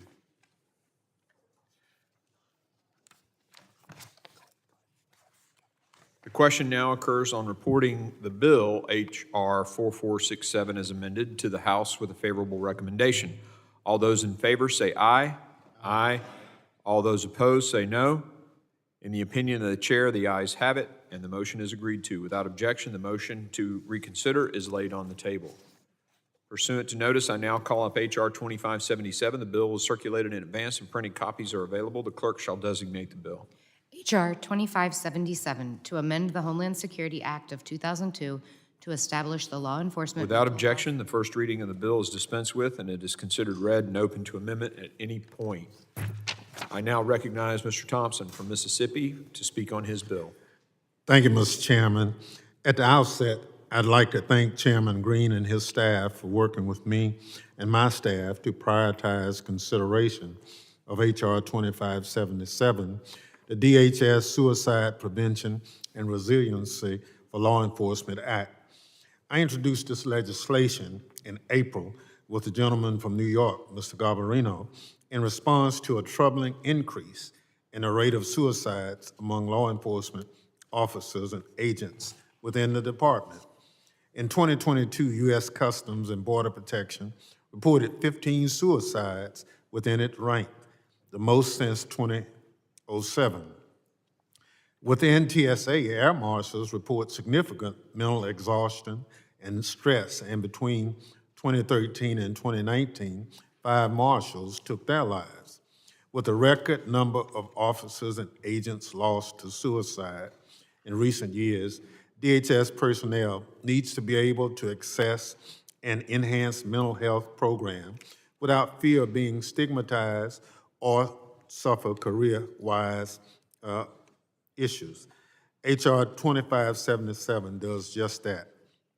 It is endorsed by the National Treasury Employees Union, National Border Council, Blue Help, Concerns of Police Survivors, and the Federal Law Enforcement Officers Association. The Senate companion was scored by CBO at $2 million over a 5-year period. That said, I understand that current House rules will require an offset for the modest expense of this program, and we are in discussion with DHS about finding an appropriate offset prior to floor consideration. Before I yield back, I want to express my support for the 2 amendments that the gentleman from Texas, Mr. Gonzalez, filed to my bill. I encourage my colleagues to send a strong message of support to the law enforcement community and vote in favor of H.R. 2577. With that, I yield back. Gentleman yields. Does anyone wish to speak on the bill itself? It is now in order to consider Amendment 046 to H.R. 2577 offered by Mr. Gonzalez on the roster. The clerk will report the amendment. Amendment to H.R. 2577, offered by Mr. Gonzalez. Without objection, the reading is dispensed with, and the gentleman is recognized for 5 minutes on his amendment. Mr. Chairman, the issue of mental health is a serious one, and one I have vigorously advocated for policies that provide support for investing in mental health and well-being of our CBP officers and all law enforcement when it comes to this issue. As we all know, 14 CBP agents took their lives last year. This is 14 too many. I believe it is our duty to support our federal law enforcement officers in their pursuit of appropriate mental health resources that fit their particular needs. My amendment is simple. It builds on H.R. 2577 and ensures that all other appropriate external mental health resources, including service animals, are included as the department moves to evaluate and improve their mental health and wellness programs. As a 20-year military veteran, you yourself are a veteran. We've got other veterans on the committee, August Pfluger, Morgan Luttrell, Eli and Crane, and others. If you've served in the military, you realize that for a long time, DOD has used service animals to heal people. And I think there's an opportunity here for us to do the same in this bill. And I encourage all my colleagues to support my amendment. And I thank you, and I yield back. Does anyone else wish to speak on the amendment? If there's no further debate, the question is on agreeing to the amendment to H.R. 2577 offered by Mr. Gonzalez. All those in favor say aye. Aye. Those opposed, no. In the opinion of the chair, the ayes have it, and the amendment to the amendment in the nature of a substitute is agreed to. It is now in order to consider Amendment 45 to H.R. 2577 offered by Mr. Gonzalez on the roster. The clerk will report the amendment. Amendment to H.R. 2577, offered by Mr. Gonzalez. Without objection, the reading is to dispense with. The gentleman is recognized for 5 minutes on his amendment. Once again, Chairman, thank you for the opportunity to speak on this amendment. The amendment is simple. It will strengthen the language around protections against adverse actions, including any retaliation taken towards anyone that seeks mental health assistance or related resources. Just a few months ago, I met with a CBP officer, and he told me, look, Tony, I know I have issues. I've had to deal with several different children that I had to pull out of the river over the past couple months. But I'm afraid to seek help, because if I seek help, they're going to take my gun away. And if they take my gun away, I'm not going to have the ability to feed my family. So he doesn't seek help. This amendment's pretty simple. It basically encourages people to seek help and doesn't offer any adverse actions for those that are seeking that. With that, Mr. Chairman, I yield back. The gentleman yields. Does anyone else wish to speak on the amendment? If there's no further debate, the question is on agreeing to the amendment to H.R. 2577 offered by Mr. Gonzalez. All those in favor say aye. Aye. All those opposed, no. In the opinion of the chair, the ayes have it, and the amendment to the amendment in the nature of a substitute is agreed to. The question now occurs on reporting the bill H.R. 2577 as amended to the House with a favorable recommendation. All those in favor say aye. Aye. All those opposed, no. In the opinion of the chair, the ayes have it, and the motion is agreed to. Without objection, the motion to reconsider is laid on the table. The committee will be in recess for about 5 minutes. Thank you.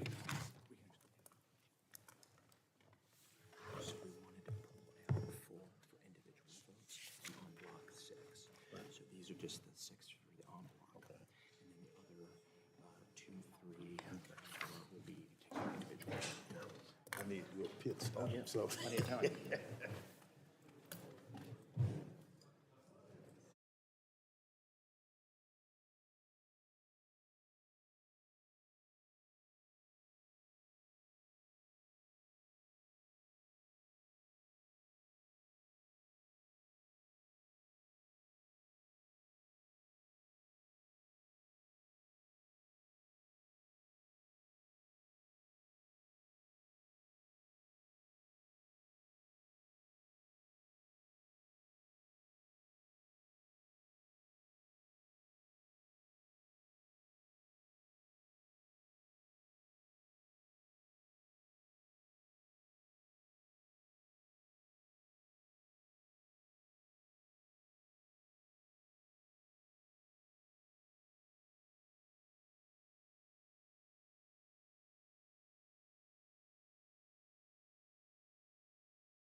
Members will take their seats.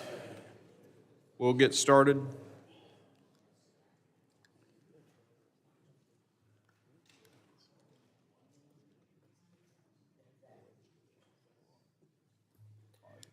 Pursuant to Committee Rule 7C, proceedings will now resume on questions previously postponed on H.R. 4470. The chair recognizes the ranking member for the purpose of unanimous consent requests. Thank you, Mr. Chair. Mr. Chair, I ask unanimous consent that the postponed request for recorded votes for the following amendments be vacated to the end that such amendments be considered withdrawn, and further, that we consider the same amendments en bloc. Amendment 1 offered by Mr. Swalwell, Amendment 5 offered by Ms. Jackson Lee, Amendment number 6 offered by Ms. Clark, Amendment 7 offered by Mr. Carter, Amendment 8 offered by Mr. Carter, and Amendment 9 offered by myself. Without objection, the clerk will designate the amendments en bloc. En bloc amendments to H.R. 4470. Without objection, the en bloc amendment will be considered as read. The gentleman from Mississippi is recognized for 5 minutes. Thank you, Mr. Chair. In an effort to expedite our voting today, I'm offering this en bloc amendment, which consists of Democratic amendments previously offered and debated. I urge members to vote yes on the en bloc amendment, and I yield back the balance of my time. If there's no further debate, the question is on the en bloc amendment offered by the gentleman from Mississippi. All those in favor say aye. Aye.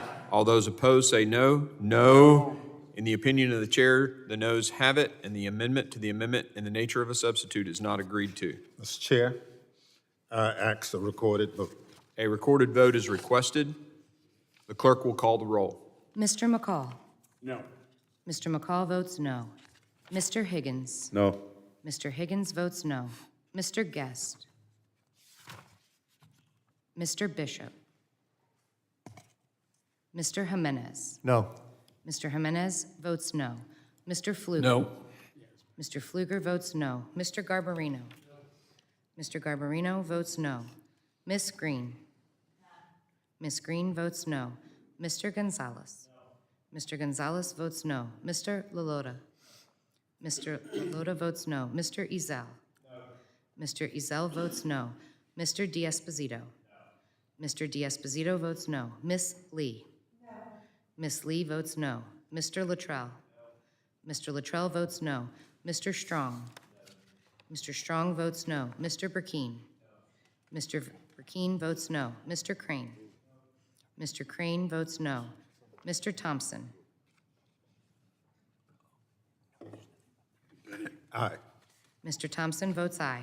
Ms. Jackson Lee. Mr. Payne. Aye. Mr. Payne votes aye. Mr. Swalwell. Yes. Mr. Swalwell votes yes. Mr. Correa. Mr. Correa votes aye. Mr. Carter. Mr. Carter votes yes. Mr. Tanadar. Mr. Tanadar votes aye. Mr. Magaziner.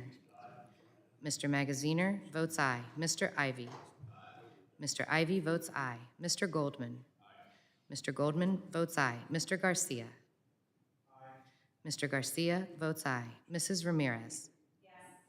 Mrs. Ramirez votes yes. Mr. Menendez. Mr. Menendez votes aye. Ms. Clark. Ms. Clark votes aye. Ms. Titus. Ms. Titus votes aye. Are there other members in the room who wish to have their vote recorded? How am I recorded? You are not recorded. The chair votes no. Mr. Green votes no. The clerk will report the tally. Mr. Chairman, on that vote, there were 14 yeas and 16 noes. The noes have it, and the en bloc amendment is not agreed to. Pursuant to Committee Rule 7C, proceedings will now resume on further questions previously postponed on H.R. 4470 in the following order. That was withdrawn. Menendez 002, Payne 003, Magaziner 004, and Swalwell 010.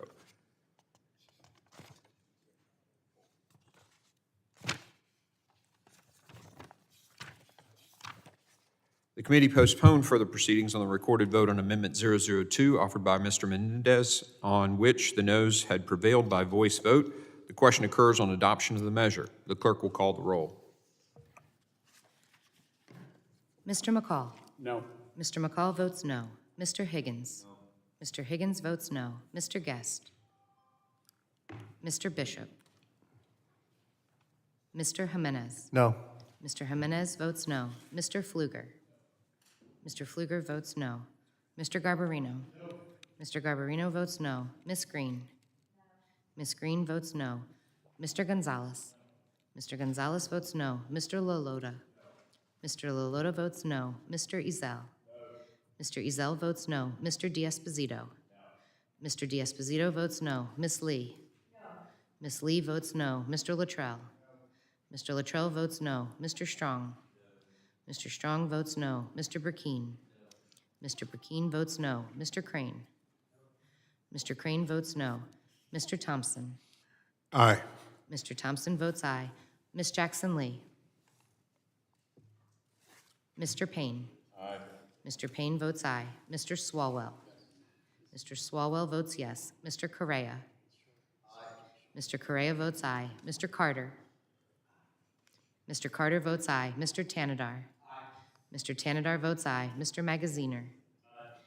Mr. Magaziner votes aye. Mr. Ivy?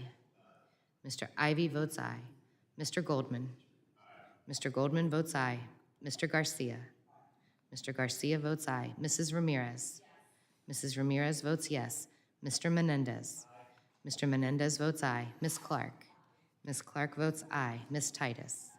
Ms. Titus votes aye. Are there other members in the room who wish to have their vote recorded?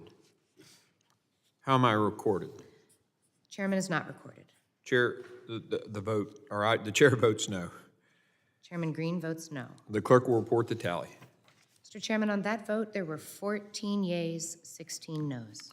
The noes have it, and the amendment is not agreed to. The committee postponed further proceedings on the recorded vote on Amendment 003 offered by Mr. Payne, on which the noes had prevailed by voice vote. The question occurs on the adoption of the measure. Clerk will call the roll. Mr. McCall? No. Mr. McCall votes no. Mr. Higgins? No. Mr. Higgins votes no. Mr. Guest? Mr. Bishop? Mr. Jimenez? No. Mr. Jimenez votes no. Mr. Pfluger? Mr. Pfluger votes no. Mr. Garbarino? Mr. Garbarino votes no. Ms. Green? Ms. Green votes no. Mr. Gonzalez? Mr. Gonzalez votes no. Mr. Lalota? Mr. Lalota votes no. Mr. Ezell? Mr. Ezell votes no. Mr. D'Esposito? Mr. D'Esposito votes no. Ms. Lee? Ms. Lee votes no. Mr. Luttrell? Mr. Luttrell votes no. Mr. Strong? Mr. Strong votes no. Mr. Burkeen? Mr. Burkeen votes no. Mr. Crane? Mr. Crane votes no. Mr. Thompson? Aye. Mr. Thompson votes aye. Ms. Jackson Lee? Mr. Payne? Aye. Mr. Payne votes aye. Mr. Swalwell? Yes. Mr. Swalwell votes yes. Mr. Correa?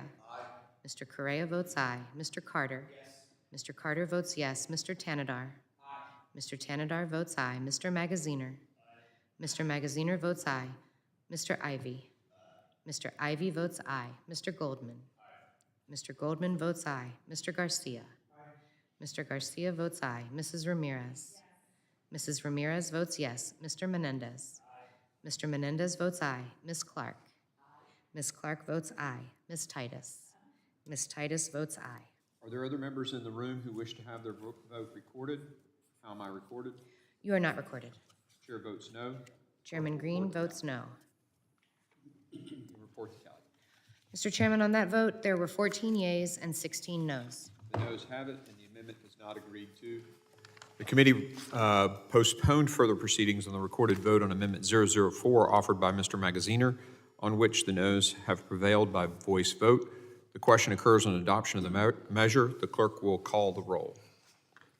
Mr. McCall? No. Mr. McCall votes no. Mr. Higgins? No. Mr. Higgins votes no. Mr. Guest? Mr. Bishop? Mr. Jimenez? No.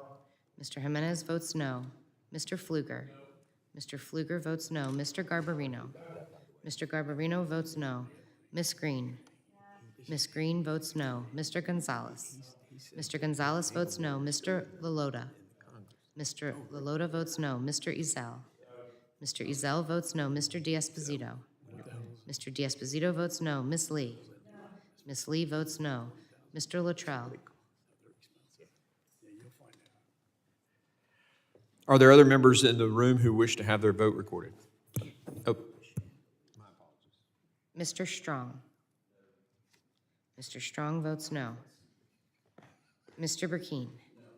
Mr. Burkeen votes no. Mr. Crane. Mr. Crane votes no. Mr. Thompson. Aye. Mr. Thompson votes aye. Ms. Jackson Lee. Mr. Payne. Aye. Mr. Payne votes aye. Mr. Swalwell. Mr. Swalwell votes yes. Mr. Correa. Mr. Correa votes aye. Mr. Carter. Mr. Carter votes yes. Mr. Tanadar. Mr. Tanadar votes aye. Mr. Magaziner. Mr. Magaziner votes aye. Mr. Ivy. Mr. Ivy votes aye. Mr. Goldman. Mr. Goldman votes aye. Mr. Garcia. Mr. Garcia votes aye. Mrs. Ramirez. Mrs. Ramirez votes yes. Mr. Menendez. Mr. Menendez votes aye. Ms. Clark. Ms. Clark votes yes. Ms. Titus. Ms. Titus votes aye. now, are there other members in the room who wish to have their vote recorded? Mr. Luttrell? Mr. Luttrell votes no. How am I recorded? You are not recorded. The chair votes no. The clerk will report the tally. Chairman Green votes no. Mr. Chairman, on that vote, there were 14 yeas and 16 noes. The noes have it, and the amendment is not agreed to. The committee postponed further proceedings on the recorded vote Amendment 010 offered by Mr. Swalwell, in which the noes had prevailed by voice vote. The question occurs on adoption of the measure. The clerk will call the roll. Mr. McCall. No. Mr. McCall votes no. Mr. Higgins. No. Mr. Higgins votes no. Mr. Guest. Mr. Bishop. Mr. Jimenez. No. Mr. Jimenez votes no. Mr. Pfluger. Mr. Pfluger votes no. Mr. Garbarino. No. Mr. Garbarino votes no. Ms. Green. Ms. Green votes no. Mr. Gonzalez. Mr. Gonzalez votes no. Mr. Lalota. Mr. Lalota votes no. Mr. Ezell. Mr. Ezell votes no. Mr. D'Esposito. Mr. D'Esposito votes no. Ms. Lee. Ms. Lee votes no. Mr. Luttrell. Mr. Luttrell votes no. Mr. Strong. Mr. Strong votes no. Mr. Burkeen. Mr. Burkeen votes no. Mr. Crane. Mr. Crane votes no. Mr. Thompson. Aye. Mr. Thompson votes aye. Ms. Jackson Lee. Mr. Payne. Aye. Mr. Payne votes aye. Mr. Swalwell. Mr. Swalwell votes yes. Mr. Correa. Mr. Correa votes aye. Mr. Carter. Mr. Carter votes yes. Mr. Tanadar. Mr. Tanadar votes aye. Mr. Magaziner. Mr. Magaziner votes aye. Mr. Ivy. Mr. Ivy votes aye. Mr. Goldman. Mr. Goldman votes aye. Mr. Garcia. Mr. Garcia votes aye. Mrs. Ramirez. Mrs. Ramirez votes yes. Mr. Menendez. Mr. Menendez votes aye. Ms. Clark. Ms. Clark votes aye. Ms. Titus. Ms. Titus votes aye. Are there other members in the room who wish to have their vote recorded? How am I recorded? You are not recorded. Chair votes no. The clerk will report the tally. Chairman Green votes no. Mr. Chairman, on that vote, there were 14 yeas and 16 noes. The noes have it, and the amendment is not agreed to. The question is now on agreeing to the amendment in the nature of a substitute offered by Ms. Lee. All those in favor say aye. Aye. All those opposed, no.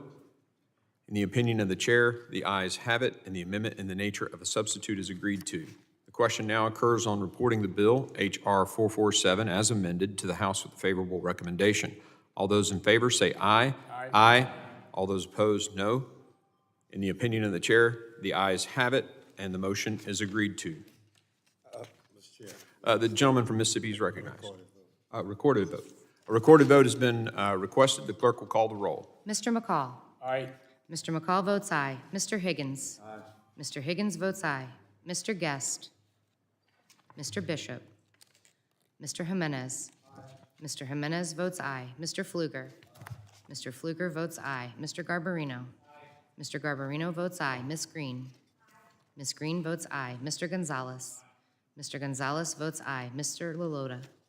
Mr. Lalota votes aye. Mr. Ezell. Mr. Ezell votes aye. Mr. D'Esposito. Mr. D'Esposito votes aye. Ms. Lee. Ms. Lee votes aye. Mr. Luttrell. Mr. Luttrell votes aye. Mr. Strong. Mr. Strong votes aye. Mr. Burkeen. Mr. Burkeen votes aye. Mr. Crane. Mr. Crane votes aye. Mr. Thompson. Aye. Mr. Thompson votes aye.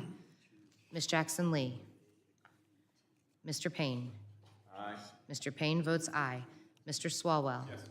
Mr. Swalwell votes yes. Mr. Correa. Mr. Correa votes aye. Mr. Carter. Mr. Carter votes yes. Mr. Tanadar. Mr. Tanadar votes aye. Mr. Magaziner. Mr. Magaziner votes aye. Mr. Ivy. Mr. Ivy votes aye.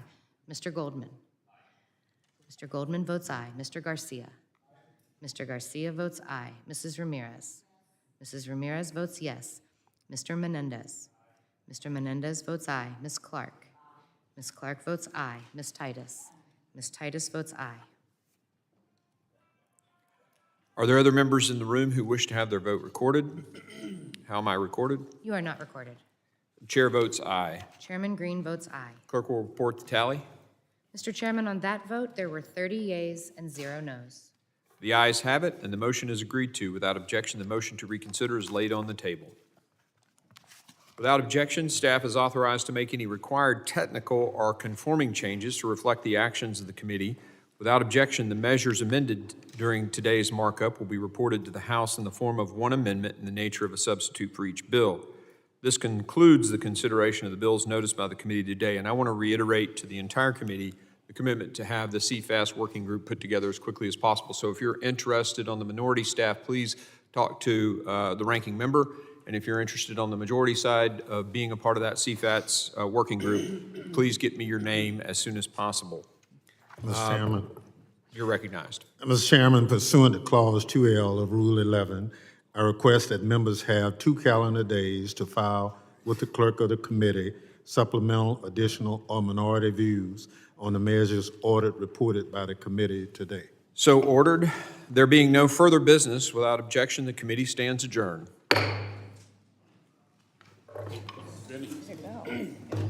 Let's do